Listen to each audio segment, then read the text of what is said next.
அது தமிழ்நாட்டில் பிறந்து ஓகே. ரொம்ப எல்லாத்துட்டையும் ஒரு கேவலமான பேச்சுக்களும் அவரை ரொம்ப செய்யணும்னு அவர் எதிர்பார்க்குறான் தம்பி. அது வந்து நல்லபடியாக நிறைவேறணும். ஆண்டவர்கிட்ட நான் ஏசப்பா கும்பிட்றேன். அவர் தான் அவரை ரட்சிப்பு பண்ணுங்க ஏசப்பா. அவர் தமிழ்நாட்டுக்கு செய்யணும்னு எவ்வளவோ ஆசைப்படும். எவ்வளவோ கடைசி ஒரு படம் எடுத்து 500 கோடி செலவழிச்சோம்.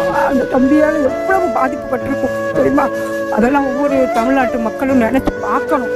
அது ஒரு தமிழுக்காக எம்ஜிஆர் மாதிரி வரணும், எம்ஜிஆர் மாதிரி செய்யணும் ஒரு வெறி. அந்த வெறியில அவர் கண்டிப்பா அது நிறைவேறும். எனக்கு வந்து அவங்க வந்து 41 பேர் அவங்களா தான் இருந்தாங்க.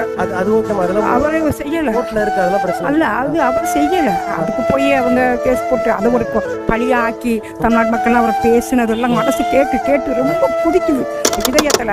ஏழைகளுக்கு செய்யணும், பாட்டாளிகளுக்கு அதை படிச்ச ஒரு பட்டதாரி வீட்டுக்கு வரணும்னு சொல்றதுலாம் அந்த பாயிண்ட் ஒவ்வொரு விஷயமும் டீட்டெயிலா சொல்றீங்களே.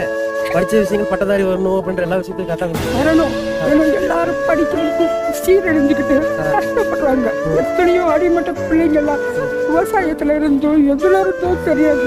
ஆனா அவங்க எல்லாம் பையன் படிக்கலையே, நம்மளுக்கு அப்புறம் நம்ம தொழில அவன் பார்க்கணுமா, அவன் நல்லா படிச்சு வரட்டுமே அப்படி ஒரு ஏக்கத்துல இருக்கிறவங்களுக்கெல்லாம் அவர் சொன்ன அந்த வார்த்தை இருக்கு. அந்த தம்பி ரொம்ப நல்ல தம்பி, நல்ல கண்டிப்பா 100க்கு 100% அவருக்கு ஓட்டு போட்டவங்க மனசாட்சி பொடி அவங்க போட்டாங்கன்னா நான் தமிழ்நாடு நல்லா இருக்கும். ஆண்டவரை அப்படி ஜெயிச்சு வருவார்னு ஒரு நம்பிக்கையில் இருக்கு தம்பி. அந்த தம்பி ஜெயிச்சு வரும், எனக்கு நம்பிக்கை இருக்கு. தமிழ்நாட்டுக்கு நிறைய செய்யும். அது அடிபட்டு அமைதியான வேங்க சீறி எழுந்து வரணும்.